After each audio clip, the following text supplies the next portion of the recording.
Alright, Mr. Easton here telling you thanks for checking out this video series on how to really go about revising your short story. So for this first piece, this is something that's really important. You either have this in your story or you don't.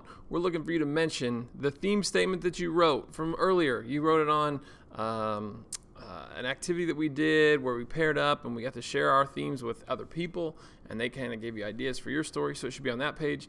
It should also be on your plot diagram page, so check it out there. That statement, word for word, exactly what it says, should be incorporated somewhere into your story directly.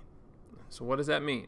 That means either a character in your story is going to say it to your protagonist, the theme. They're going to say it, like say the lesson, weave it into conversation, kind of like in the Batman movie that we watched, where the characters were talking and Batman overheard this idea that you either die a hero or you live long enough to see yourself become the villain. That kind of thing. In a short story, this might mean that your protagonist comes across this on a billboard, through a text message. Shoot, it could even be in a fortune cookie for that matter.